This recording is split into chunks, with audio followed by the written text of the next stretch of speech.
Welcome back to the Charismatic Voice. Nightwish just released a new album called Yesterwynde. How do I know that it's Yesterwynde and not Yesterwynde? Floor told me. Just after this analysis of one of Nightwish's new songs, my tea time interview with Floor will premiere. And that was a conversation that I'd been hoping for years to have. It does not disappoint. So let's get to it. Ooh.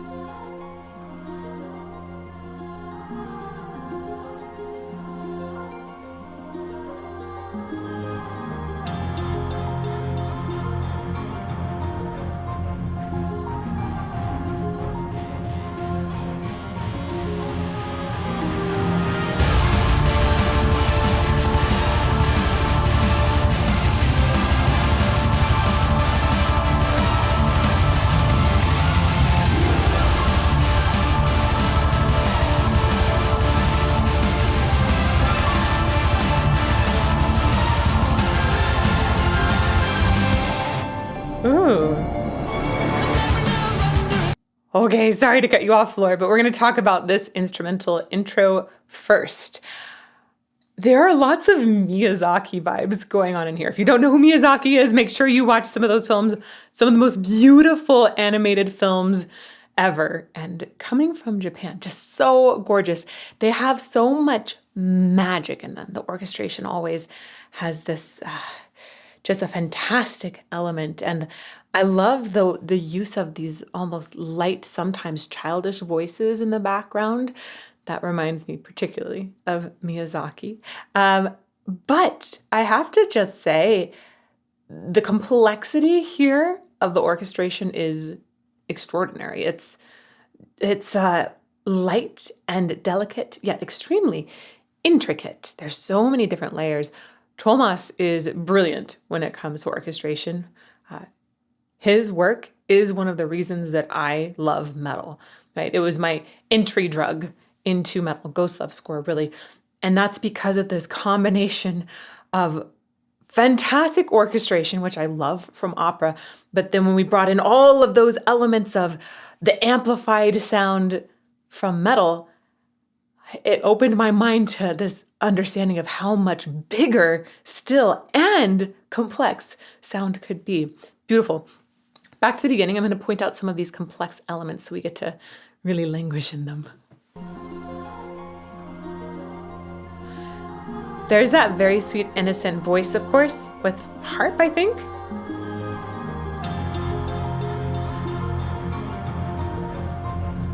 Now, in the bottom of this sound, I love the way that we have like a tail on the strings. So the strings are providing a sense of rhythm, but there's also a lingering in the sound. So it's rhythmic yet very supportive, like just a bedding of sound underneath.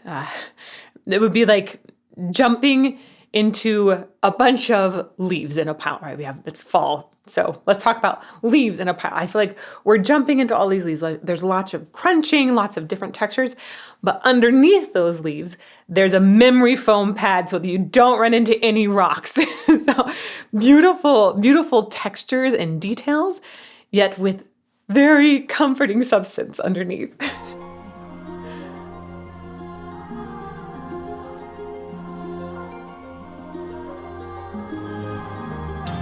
Right there. Oh, and there's so many different ways that he's doubled that bass too to make it more lush, including with that amplified element. Key change!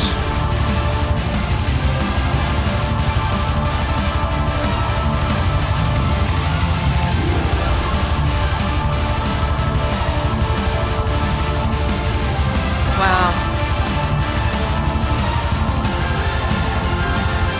I love that in this section, with all of the heaviness of the sound, massiveness of the sound, I don't feel like I'm losing detail. It's really hard to mix something at this level because there are so many sounds that I'm very curious actually how many tracks are in this. I know that a lot of these are going to be samples that require tons of programming and tons of detail to get in there and make them sound just perfect. that takes so much time to achieve that kind of detail and clarity as well. I'm going to go back just a little bit to listen to that section, see if you can pick out how many instruments are playing. I guarantee you won't get close.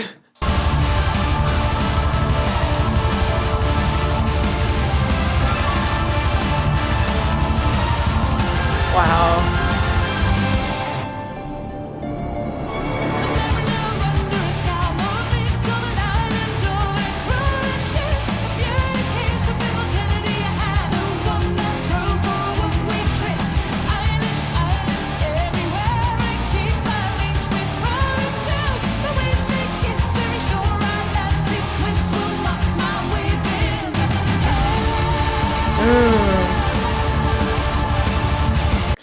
This is awesome delivery from Floor, and it's made more awesome by what I learned in the interview with her.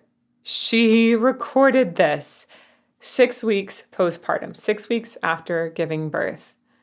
She told me it hurt to stand. I literally called her crazy, by the way, at that point. It's nuts. I having been through childbirth and the awfulness that is the body after childbirth, especially if you're not like young peppy 20s and your body's like, yeah, I can just spring back. Ooh, it's rough. It's real rough. And 6 weeks is not enough time to be recovered. I'm sorry, no, for sure not. And she wasn't fully recovered.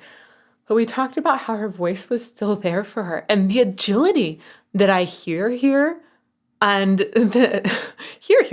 and also the comfortability with the text is really impressive.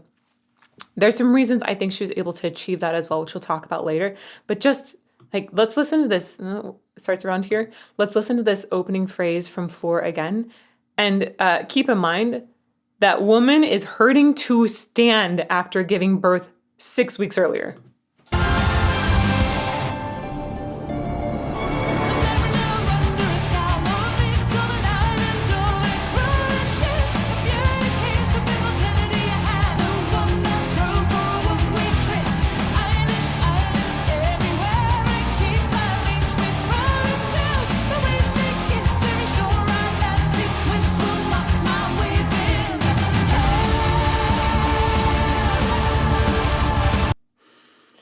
There's so much comfort with the rhythm and delivery of that text. The text is going by very quickly.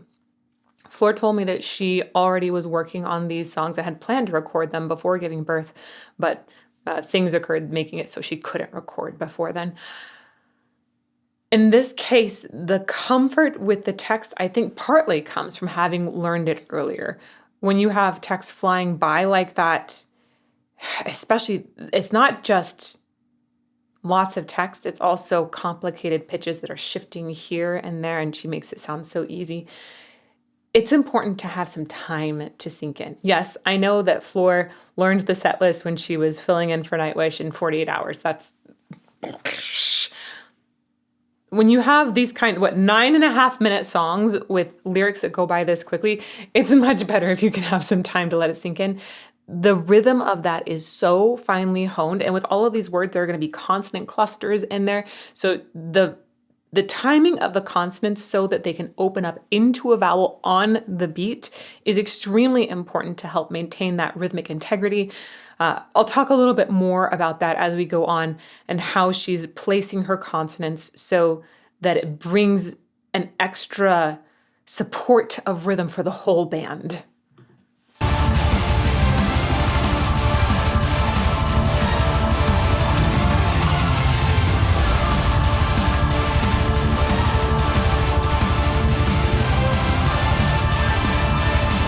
Oh, beautiful woodwinds in that section.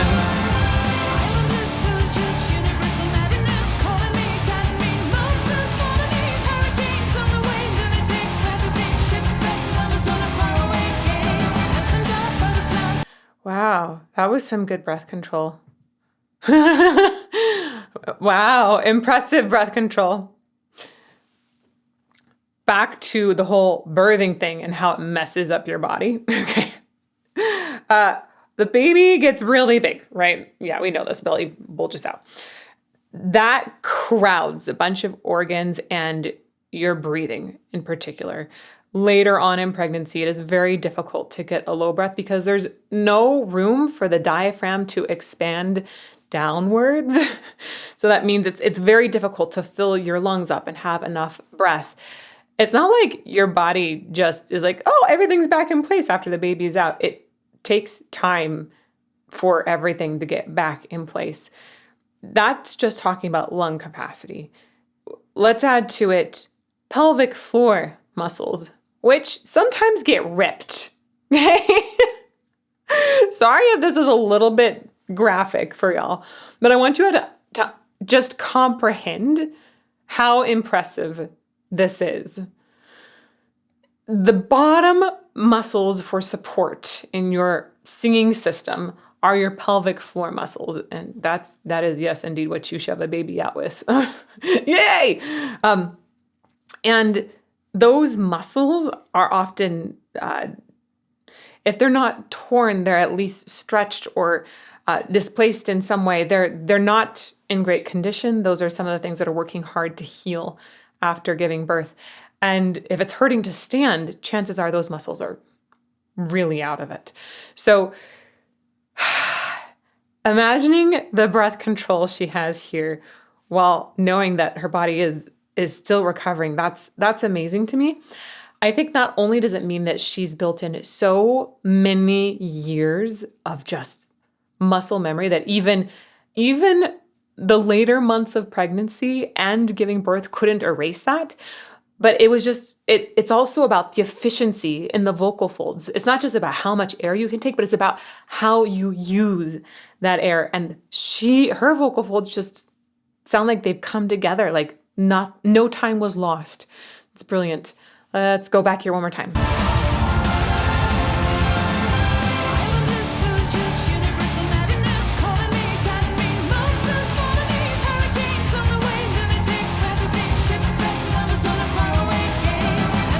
So that whole phrase was one breath. Could they have stitched it together in post? Yeah. I've heard Floor make it through much longer phrases than that, though. Ridiculous woman. I think she did it in one breath. Wow.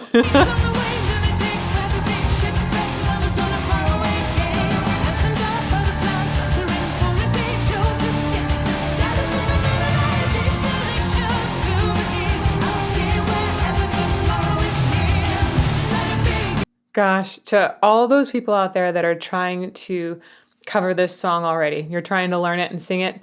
I've worked with plenty of students that have tried to tackle Nightwish songs.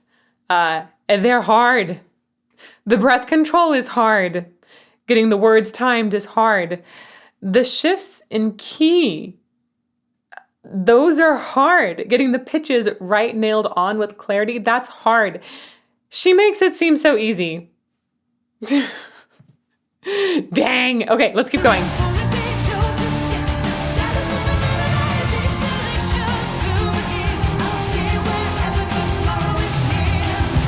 Let's talk about that consonant cluster, because that's just a really good example.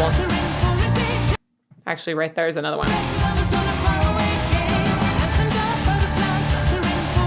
So fluttering is a consonant cluster. There's an F and an L that opens to an a schwa vowel. Fluttering. The F and the L need to come before the and be timed in a way that they actually precede the beat so that opens on the beat. This is, if you've done it for years, it'll start to feel like it's natural, instinctual. But most singers have to program that in for a long time.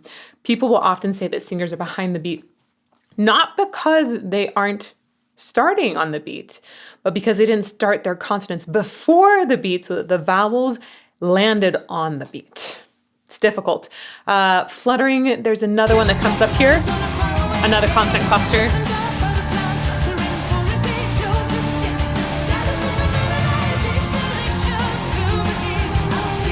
Steer ST, another consonant cluster that she just nails on the timing. Here.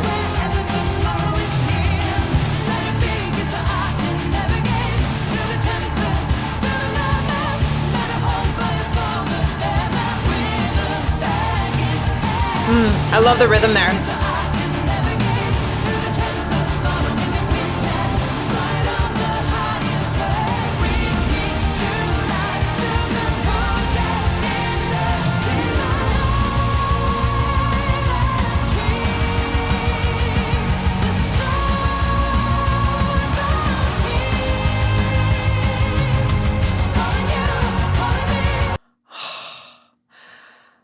Well, I think it's so impressive to hear lots of words and story going by.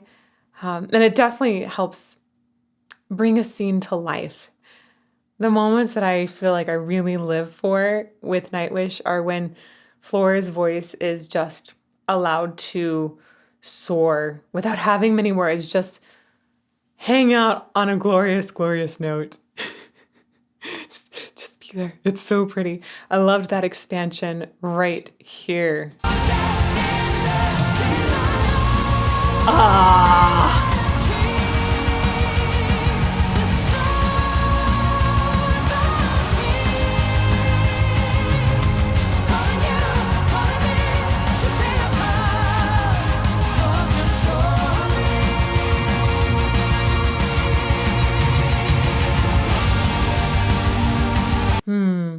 This beautiful melody in there, and it sounds like we might get an echo of it in the instruments in just a moment. I do wish I had just a little bit more of her voice in the mix, but that's also just because I'm like a vocal hoarder. Can we say that? I'm like, give me so much voice, please give me all the voice. I want it. Like, I love a cappella music. That I hope that does not detract from my absolute love for the orchestration that's in this and the driving force behind it. And I'm talking a lot for a 9.5-minute song, so let's keep going.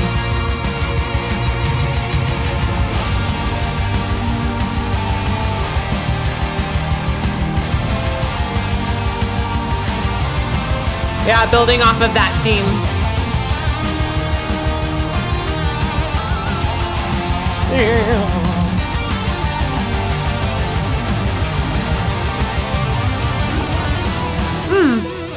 I love those textures there together, right? It almost sounded like a harpsichord texture that had this pluck to the strings, or it was a more aggressive attack on a string instrument that really had, gosh, was it a clavichord maybe?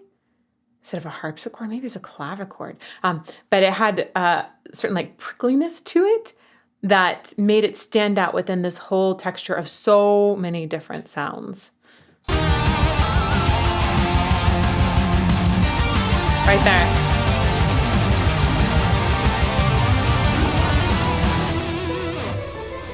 Oh, we get that sound still.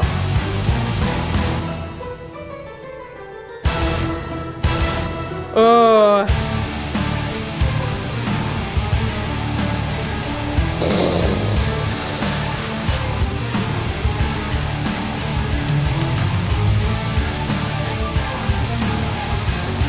Oh.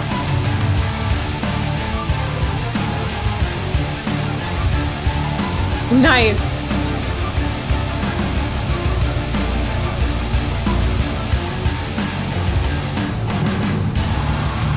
Wow, I really enjoyed the transition that led up to this heavy part. It took us along in the story very nicely, and that transition wasn't too abrupt. This whole thing feels like one big soundtrack to a movie, which I know has happened before with Nightwish. Yes, incredible. I do wonder, we have a lyrics video here, which starts to tell a little bit of a story, but Nightwish is not planning to tour with this album. That was a pretty big decision. And I'm curious, maybe if we might get more videos that expand and bring this soundtrack to an even grander life. I think that'd be really, really cool.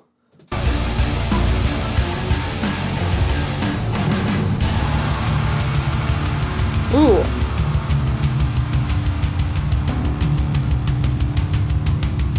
It's like taiko drumming.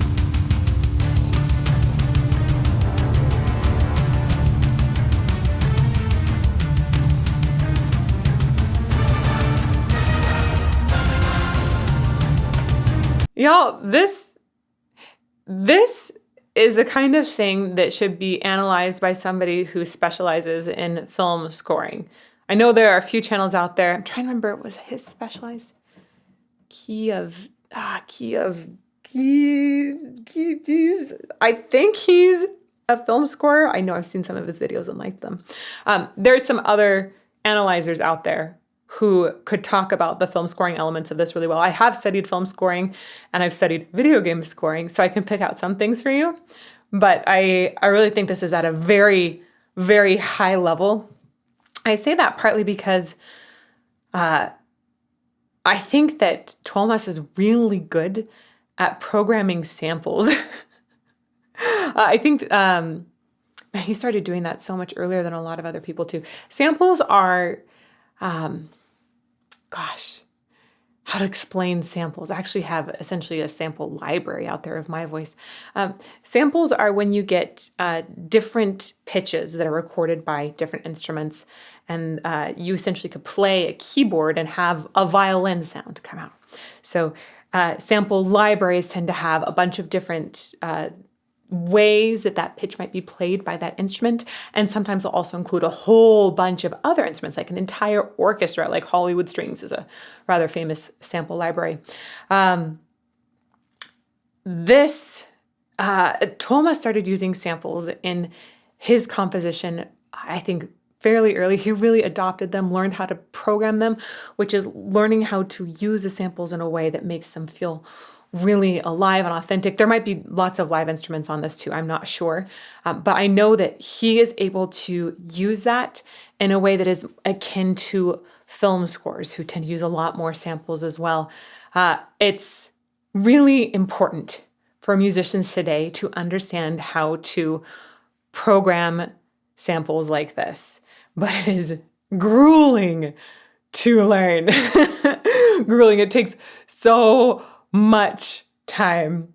So, and by the way, if you ever want to find that vocal library, it's called Charisma. I think there's a link to it in the About section. It's got my voice. So you could program my voice into your composition if you were like, yes, I have to have that.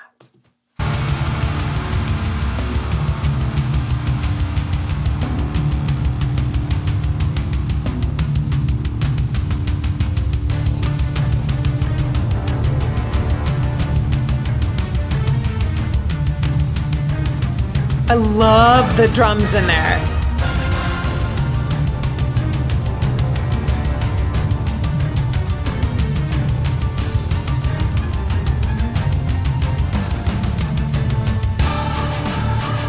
Ooh, I loved, there's like almost like a screechy, edgy sound that was towards the end of this section. Right, it gets your blood pounding with the drums. That's kind of the point of these drums. They make you think of war, right? Or Pirates of the Caribbean, which is very suiting with our boat imagery here. And then there was this, almost akin to the shattering of glass sound in there. Ooh, that's fun.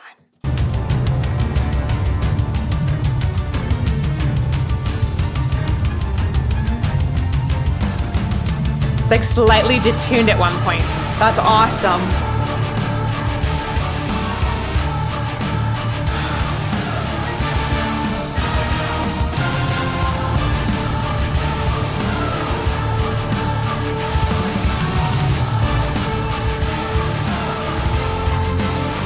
Oh, I like the preparation of the words flashing by saying, hey, get ready for it. We got some more floor incoming. More floor. Also, shout out to really nice arrangement of those choral vocals. I like the way that we had interceding different lines there. I think that was a clever writing for the different voices, and also really clever spacing of them. They were coming from different directions in the headphones to help separate those different lines.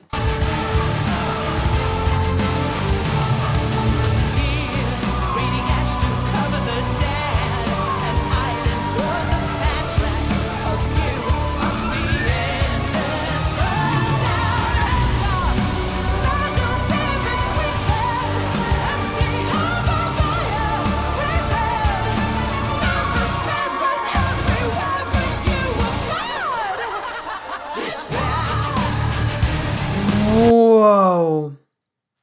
That was my favorite section so far, and I am going to explain why.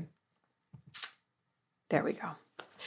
This has to do with vocal registration. Gosh, I asked Floor about this. I had to ask, of course, because she's a vocal nerd. She's done so many different things with her voice, and I asked her how she thinks about registration, and she said at this point she really doesn't think about it much anymore. Right? I like that.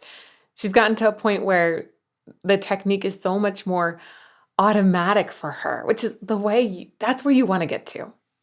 That's the goal. That's the dream. Are any of us surprised that Floor is there? No. This section is done in this thick, powerful chest voice, and it has so much snarly edge to it, which helps to balance the sound so she can take it a lot higher. And it has, before there was like sort of a fluffiness, right, to her sound. I love the way that this has snarl, edge. Let's hear it again.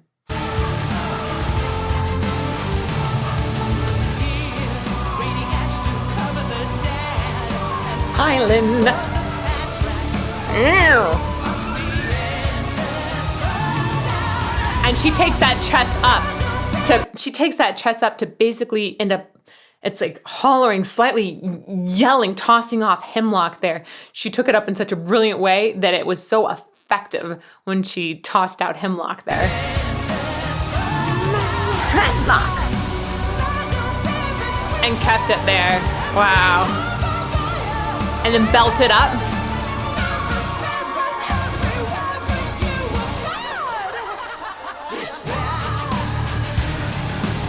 And then, of course, it's really fun to hear the evil cackle from Floor. Who isn't going to love that part?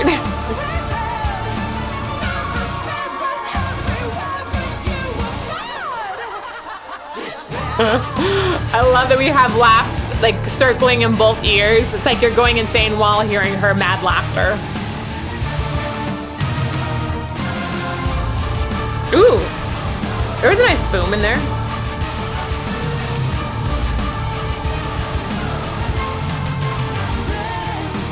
Interesting. Those boomy sounds almost sounded like cannonball blasts. But I guess Thomas does use sound effects sometimes, but usually he's using instruments to make those sound effects. So I'm curious if that was an instrument or if we did have a boom from a cannonball. Let's hear it again.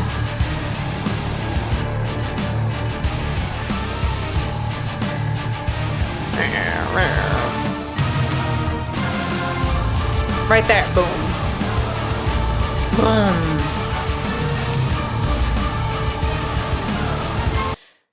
You could achieve that with a bass drum. But it might be a sound effect.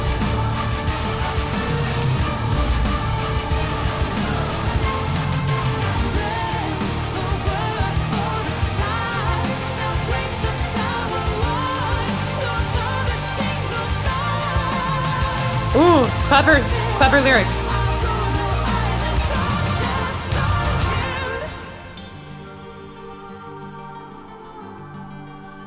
Huh. I want to go back and catch those lyrics again. I didn't get to read the lyrics ahead this time. I usually do before I analyze something. But I was told, oh, it's a lyrics video. You'll catch them as they go by really clearly. And I want to take this in.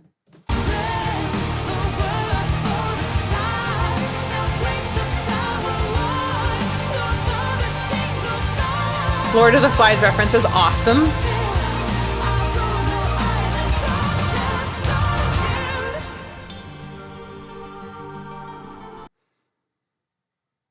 It's interesting. I feel like that's talking about the value of companionship, and really, it feels like there's some bitterness and wishes that friendship could have gone differently. Interesting. There's a lot of possible ways to interpret these lyrics so far. It's so poetic. I love the way that Nightwish has always felt like it's something by Homer, right? The Iliad and the Odyssey, it's epic and it's poetry, somehow just so elevated. Let's keep going.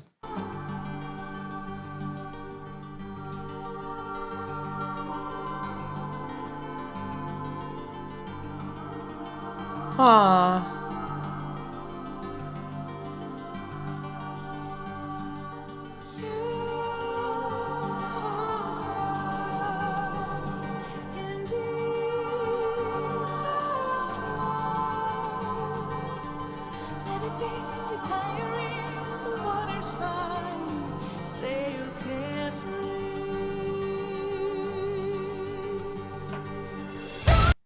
Whoa.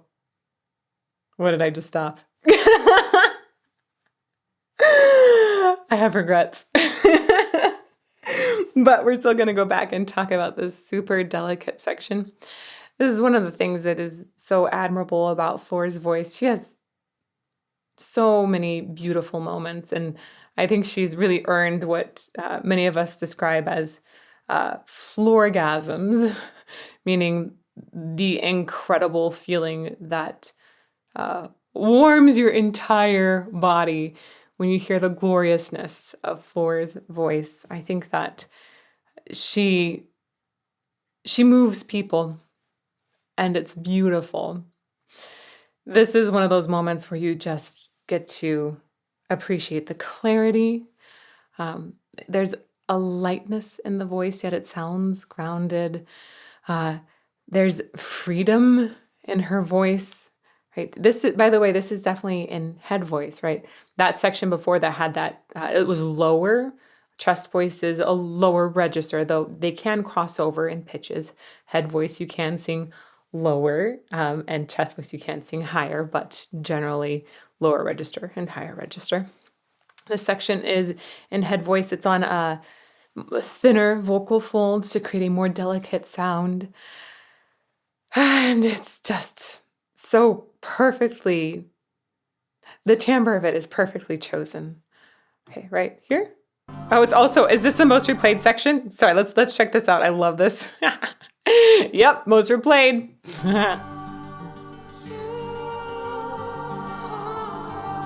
I like the way she connected that phrase too. So pretty, E vowel.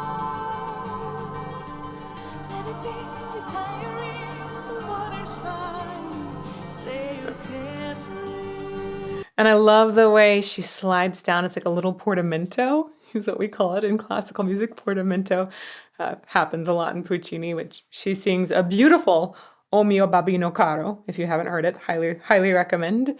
I love that slide down. Very tasteful, definitely chosen for that moment. It's just like scrumptious.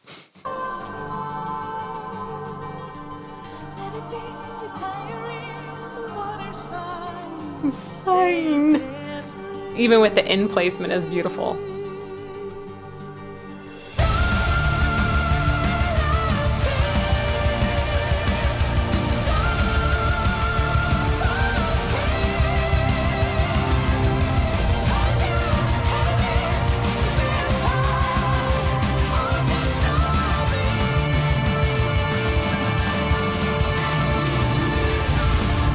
Wow. Wow. I think that was higher than the first time we heard a similar section. I might be wrong, but it sounded a little bit higher. That's just tough to sing, especially considering that's what we would call higher belting. It's much more powerful singing, and to really support it well, you often need to be leaning into that pelvic floor. She sounds gorgeous. It's so hard to believe that she did this 6 weeks postpartum. Here? No, back a little bit further.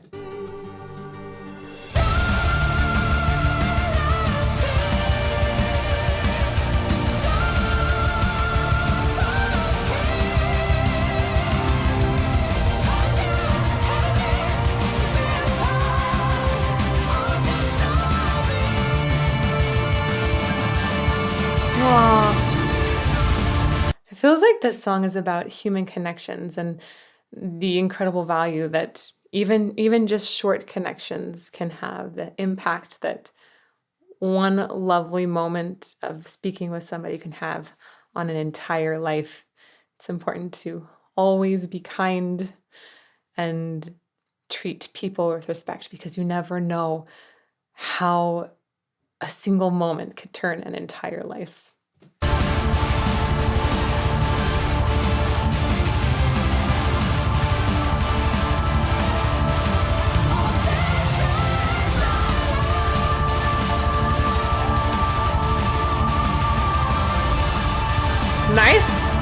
Nice job bleeping up there.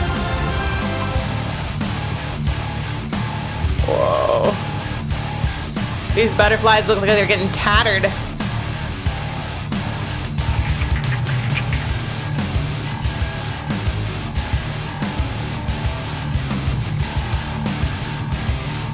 Ugh.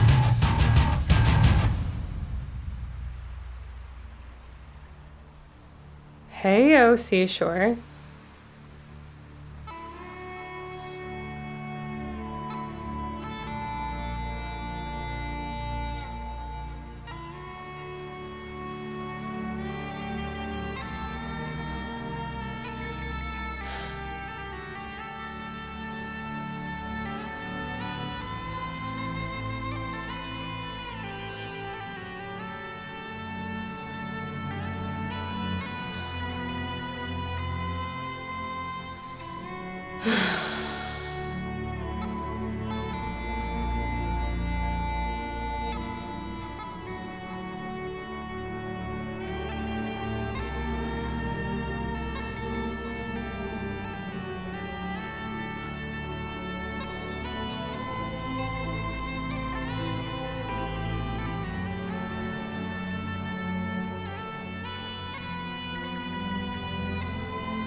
I have to stop now. I think this is probably going to take us home here. And what a wonderful way to bring us home. The moment that this instrument came in, which I'm pretty sure is a Julian pipes, right? Sounds a little bit like a bagpipe, but I think it's a Julian pipes, played by Troy. That man, I swear, can play any instrument. It's ridiculous. He's so multi-talented. I love the way that it feels like everything up until now has been leading to this sound. It feels like we are home. Like we've achieved this incredible piece and you have this soaring melody that doesn't need to breathe. Yes, there's breath that's needed, but it's beautiful long lines. I want to come back here. Shout out to the writing of the melody. I don't know who wrote it. I know Thomas does most of the writing here, but for an instrumental solo like this, I don't know if maybe that was Troy. I just think that this is so satisfying and beautiful. I love the extended length of it. And I love also the water lapping that was brought in. It's so peaceful. And I love the strings underneath too.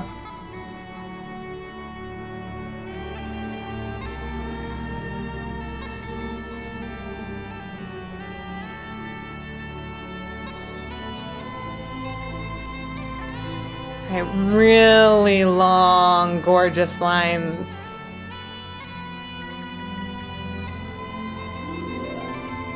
And the ability to take us into another section like that without needing a breath. Oh.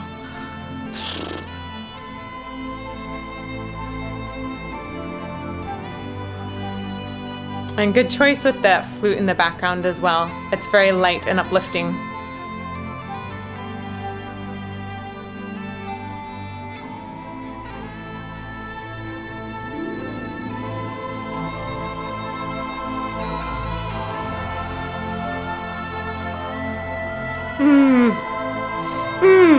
That was a nice pitch.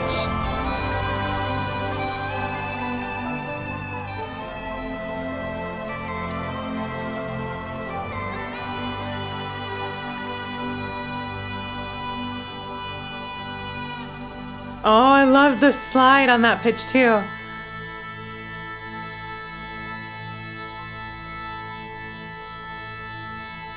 Is that the first time we've really had color in here?